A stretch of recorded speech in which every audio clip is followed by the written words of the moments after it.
It's the video you've all been asking for. How much did our 1920s renovation project actually cost? Well, I'm going to explain it all in today's video.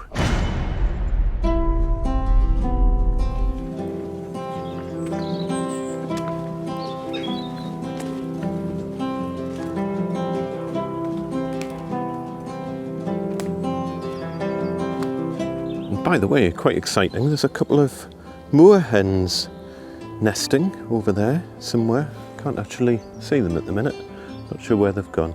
Hiya folks, and welcome back to the show. And I've finally had enough time to put this video together about how much our renovation cost. As you're probably aware, if you've been following this series from the start, and if you haven't been, go and follow it from the start. We bought an unloved little 3-bedroom semi-detached house in the northeast of England that was dearly in need of some TLC. It's in a great location with an amazing back garden, but the property itself needed a lot of work. One of my main reasons for doing this series in the first place is so that you could get an understanding of what's involved in a real-life renovation project. What you see on TV in terms of property renovation is so far removed from reality that I thought it was about time that we set the record straight. If you buy an older property, you've got an obligation to repair and maintain that property. And sadly, all too often, that simply doesn't happen, and that's how you end up with properties in a state like this. Hello? Now, we've talked about new build houses a fair bit on this channel because, I mean, we lived in one for 7 years before buying this property. And I know a lot of you prefer older houses, and I can totally understand that. However, for the vast majority of people, sadly, a renovation of this scale simply isn't practical, really. Bear in mind, this is our 5th fairly major renovation project, and I ran a property maintenance business for many years, so we've got quite a lot of experience in this sort of thing. And even for us, this was quite a major project. So just to explain, this is a kind of 3-phase project for us. There was the initial full renovation of the property. We're also building an extension on the property, and there's the studio room over there as well that we're building. So it's kind of 3 projects, and the only thing that I'm going to be talking about in this video is the core renovation, and that's what I'm going to give you the costs for. So I'm not going to go into the costs for the studio room quite yet, and I'm not going to go into the costs for the extension. So effectively, we're looking at the costs to bring a very typical 1920s, slightly neglected property up to the standards of the most basic new build. We haven't done any of the final decor, as you can tell. We've still got a temporary kitchen, so I'm not including any of the kitchen costs. There'll be a new kitchen going in the extension when we do that, and I'll include that in the extension costs. So thank you to everyone who guessed a little while ago how much they thought this renovation cost. And we had guesses all the way from 10 grand right up to 100 grand, and quite a few of you got it pretty much spot on. So before I go through the cost breakdown and what it actually cost us, let me give you a quick refresher of what we've actually done to the property since buying it, and that just gives you one last chance to maybe revise your estimate. So there's videos on the channel about most of this work, but there's a few jobs like doing the bathroom. The bathroom's not entirely finished yet, and I don't want to kind of put that video out there until it's completely done and I can do the reveal and things like that. So I haven't done the bathroom video. Make sure you subscribe and you'll see what was involved in that. But roughly in the order that we've done things, we have done the initial garden clearance, and we've built a whole load of new fences. We've done quite a lot of tree removal and a little bit of initial landscaping. We fitted a brand new water supply. We repaired all of the drainage. All of the internal plumbing was replaced. We fitted a brand new gas supply. We removed all of the old storage heaters and fitted a full new central heating system, including an A-rated 93% efficient 36 kilowatt combi boiler. We fitted an A+ rated 83% efficient wood burning stove to make use of the huge amount of wood waste that we've got from the garden. We had most of the electrics refreshed and had a brand new RCBO consumer unit fitted. We carried out various roof and gutter repairs. The whole property's been flood wired with Cat 6 network cabling. We installed a security system that, for obvious reasons, I'm not going to talk about on this channel. We soundproofed most of the alcoves. We insulated under the floors. We insulated under the upstairs ceilings. We dug up the old concrete kitchen floor and fitted a new floor and fixed all of the rising damp issues. We repaired a structural wall that was literally about to collapse. We made the bathroom bigger and installed a new bathroom. We fully replastered the property from top to bottom. We've got all new skirtings and architraves. We've boarded out the loft. We repaired the broken staircase. We've had new high efficiency double glazing fitted throughout. We've got new carpets upstairs and some temporary flooring downstairs. And we've done a small amount of decorating, such as miscoating the fresh plaster, but most of that is still to come, so watch this space. Time-wise, the renovation took about 6 months, and that was from literally picking up the keys to getting the place in a state that we could actually move in, admittedly with a temporary kitchen and a bathroom that, as I say, isn't quite finished yet.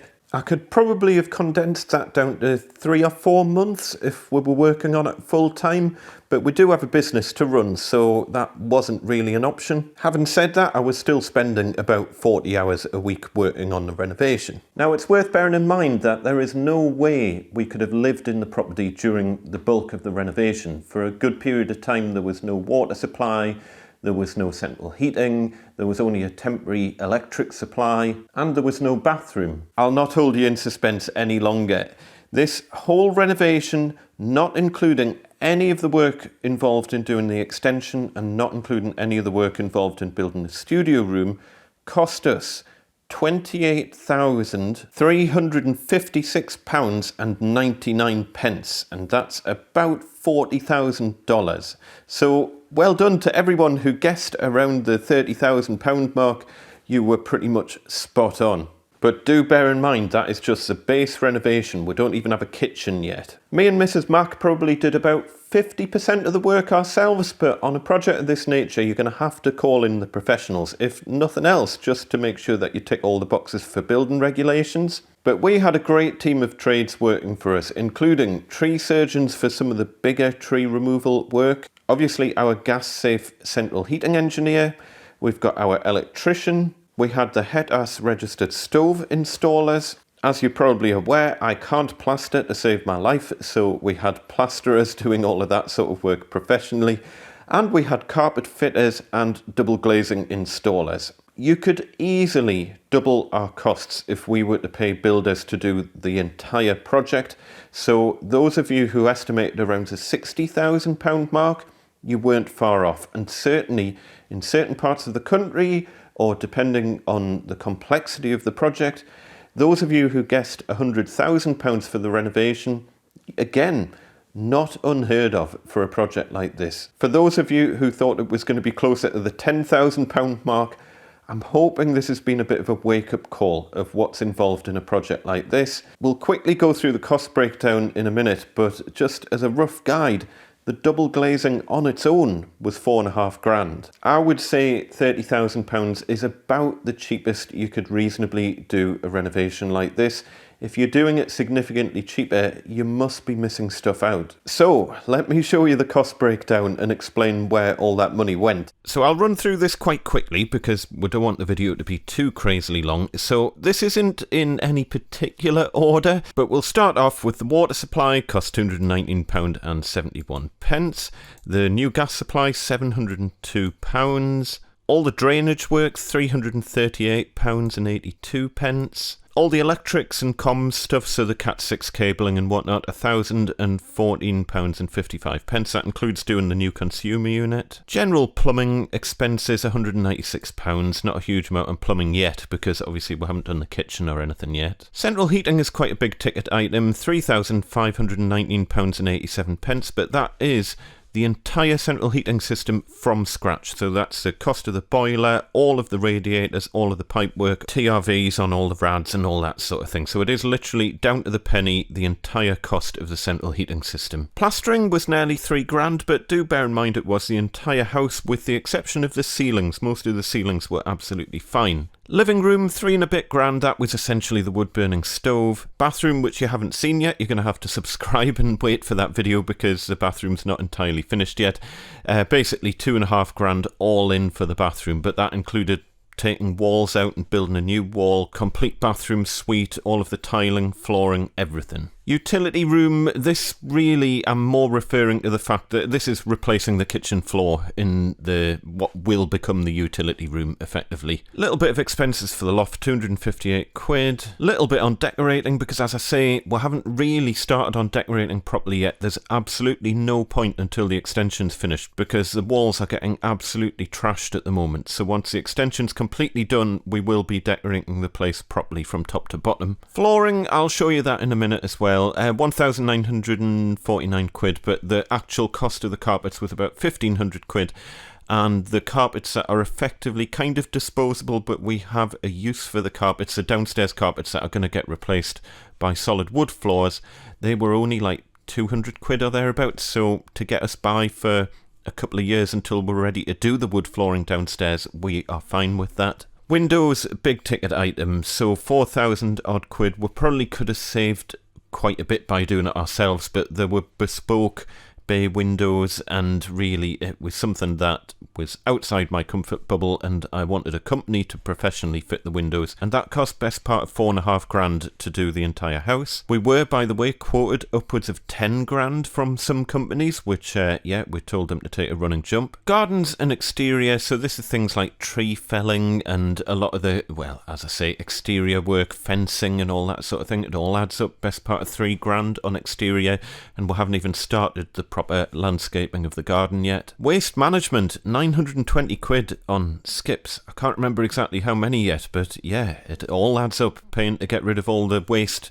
that is created when you renovate a property. And there's also been many tip runs as well of us taking stuff to the tip, but this is way too much stuff that you could move in the back of a car. And finally, miscellaneous costs. This is like little trips to Screwfix here and there, picking up screws and bits and pieces, consumables, and it all adds up. Best part of 2.5 grand on miscellaneous items. I'll very quickly show you a breakdown of some of the bits, but what I'll do is I'll try and put this entire spreadsheet onto the member zone somehow, so if you're on the member zone you can download this entire thing and you can have a play around with it if you want. members.gosforthhandyman.com. I haven't put it on there yet because I haven't quite worked out how to do that, but I will shove it on there and you can have a play with it if you want. And in the meantime, there's a much more detailed video on the member zone where I break down all the costs of this renovation anyway. So at the moment, so you can see there's a total figure. That's your overall total that we've already mentioned. This is just the per category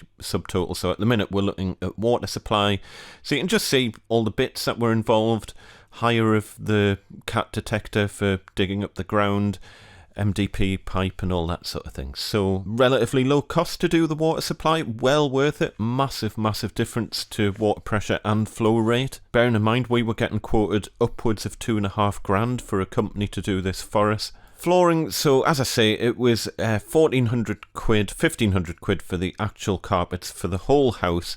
The vast majority of those carpets we are keeping. There was a small addition onto the carpets. We changed the style of one of the carpets and it was a little bit more. And then the carpet fitting cost 320 quid. The guy, two of them, they were here for the entire day.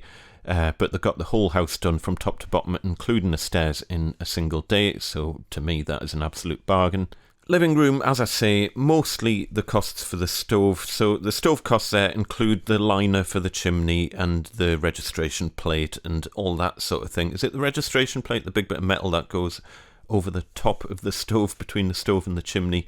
And then the installation was 850 quid, which I'm kind of okay with that. There was 2 guys on it for best part of 2 days, so I think that's quite reasonable, 200 quid each a day. I think the stove itself was about 1,500 quid. I mean, you can spend 5 grand just on a stove, no problems whatsoever. So this was kind of a Not the cheapest option, it's pretty good. A Viking or Viking Mini 2 stove, really, really good, thermally efficient stove. As I say, we'll talk about that a bit more on a future episode, I think, because there's quite a lot to talk about with stoves. And I'll quickly show you bathroom as well. As I say, I'll put this on the member zone, and if you want to go through this in detail, you can, but I'm not going through every single line item of every expense.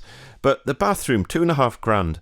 The bathroom suite itself, we just got it from Victoria Plum, was £907, and that included the shower tray, the shower screen, the loo, and the basin. You can see some of the living room walls have kind of crept into this, so I suppose you could take £200 off this and add it onto the living room and deduct £200 from the bathroom costs. I wasn't going to mess about to that degree. I kind of did the bathroom and living room walls around the same time, so the plasterboard was all kind of ordered together. Oh, sorry, and I forgot to mention the Victoria Plum bit also includes the actual shower itself, which is a grower bar mixer shower, and it includes the basin tap as well, which is also a grower tap. So effectively £907 for the entire bathroom suite, which is pretty good if you ask me.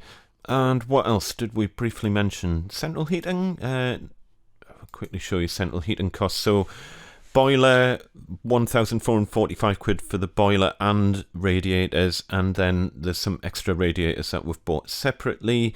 The easy control thermostat, central heating installation. There were 3 guys on it for best part of 2 days doing the entire house from top to bottom, so that includes all of their costs plus all of the pipe work and all that sort of thing is all bundled into that. Towel radiator, an extra radiator, I think that was for the 3rd bedroom that'll become the master bedroom. I think that was that extra radiator at the bottom there. The other thing that we haven't catered for at all in the cost breakdown is what I briefly touched on earlier, that there's no way we could have lived in the property while doing the bulk of the renovation. So we had to live in a rental property costing us best part of £1,000 a month. And then, of course, you've got to cater for double your bills during that period of time. So double council tax, double water bill, double electric bill, and all sorts of stuff like that. And by the way, don't get me started on the UK rental market at the minute. We were lucky to find a 3-bedroom property for £1,000 a month. That was like a really good price. You might have already seen a video of the rental property that we ended up in. If not, I'll include a link below. But the only way we could secure that, because there was so much competition for it, we were up against like 20 other people who wanted that property as much as we did. And the only way we could get it was if we paid for all of the rent up front. So that was basically 12 grand gone straight away. The UK rental market is in absolute disarray because no one wants to be a landlord anymore. That's another topic for another time. I certainly don't want to put you off, but I'm just hoping that this is a little bit of a wake-up call as to what's involved in a project like this. It is so far removed from what you see on television, where they often renovate or pretend to renovate a property like on a weekend or something like that, and it's just not viable. It's not a thing. And hopefully this also explains why, if you get builders in to carry out a renovation for you, why it's so expensive. There's a lot of work, and when you're kind of pulling a property apart back to its bare bones and you're putting it back together again, this is a kind of 1 in 100-year renovation. I wouldn't envisage that the floors in here are going to be taken up for another 100 years' time. So there's certain things that you've got to do now. It would be a totally false economy to do it later down the line. And even though this is our family property, we have had to keep a careful eye on the ceiling price of other properties on the street, because you could easily chuck a lot of money at a project like this and then end up in negative equity at the end of it and work out that you just would have been much, much better off staying put or buying a new build or something like that. Sadly, the reality of the property market in the UK is that a lot of older properties are completely dilapidated and they need thousands of pounds spent on them to bring them up to scratch. This is why heat pumps and stuff like that are just unrealistic, because if we were to add 10 or 20 grand on top of the renovation costs just for the central heating system, you'd be talking about a 50 grand renovation, and that's with us doing all the work ourselves. So unfortunately it's not practical, and that's why we ended up spending more money on things like insulation, which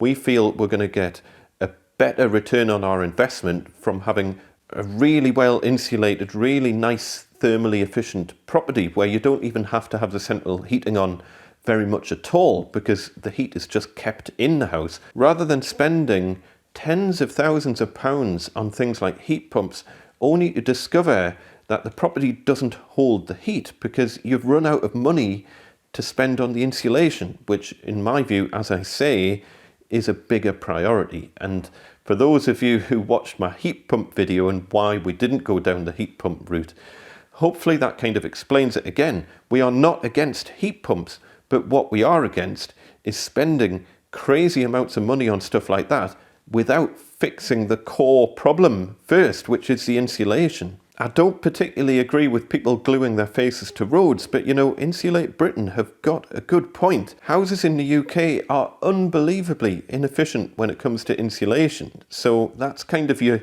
root problem that you need to fix first. And by the way, I'm sitting in our living room in the middle of winter and the central heating's not even on. And that's because we went to the trouble of insulating under the floors, making sure all the cavity wall insulation is in good condition, insulating all of the ceilings upstairs and making sure that the loft insulation is all up to spec and well beyond. And because of that, the house holds its heat really, really well without the heating even being on. Don't get us started on the wood burning stove. That only needs to be on for half an hour and the room's so hot you can't breathe. And by the way, the wood burning stove, one of the reasons that is amazing is that if you use it properly, the emissions from it are negligible. If you make sure you're using really, really dry wood and it's combusting really, really well, then the heat that you get off it is staggering. And not only that, it doesn't really need to be on that long.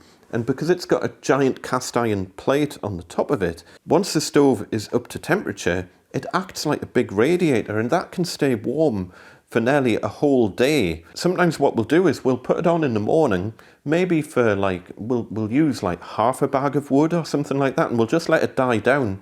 And that'll stay warm, heating this room and the room above, and probably to a degree the rooms adjoining it as well if we leave the door open, and it'll keep churning out heat for an entire day. And that's using waste materials that would otherwise end up in the bin. It's really quite amazing. So anyway, I've totally gone off on a tangent. What I was trying to get to is that the work that we've done on this property that, as I say, cost about 30 grand, it's not unusual. It's more or less what we predicted at the start of this project as to what we thought it would cost. And in all honesty, in a lot of areas we got off quite lightly. For example, all of the timber work was in perfect condition. In UK properties, it's very common to run into things like woodworm and dry rot and rising damp and stuff like that, especially in houses that don't have cavity walls. Cavity walls are a blessing. You tend not to have as major damp problems. So I guess my point is that you need to have your eyes wide open when you go into a project like this, and you need to know when it's a project that's worth taking on or when it's just an overpriced disaster of a project where you just need to walk away. So a lot of you are probably rightfully asking, why on earth did we take on a project like this? And the answer is simple. This is a 1 in 10 year property. And by that I mean properties like this only come on the market in this area roughly once every 10 years. And that's if you're lucky. We're close to the city centre, our kids can walk to school, and we've got a 500 square metre back garden. We keep a constant eye on the northeast property market, and I can tell you right now, this is a very rare find. Also bear in mind that before this project we spent 7 years in a new build while our family were young, so we were really ready for a new project. Our new build was fine-ish, it ticked a lot of boxes, but I just got a bit bored. So there you go. I hope you found that useful. Thank you to everyone who put their guesses in the comments, and a special well done to everyone who got particularly close on their guesses. I can't list them all here because there were quite a lot. Remember, if you want a more detailed breakdown of the costs, head over to the member zone, members.gosforthhandyman.com, and you can find much more job pricing information about this and many other projects over there. Still loads more to come on this project, and a lot of other stuff as well that I've got lined up for the channel, so watch this space. If you haven't hit the subscribe button yet, then please do hit subscribe. For now, take care folks, be kind to one another, be nice, and I shall see you next time. Tatty bye.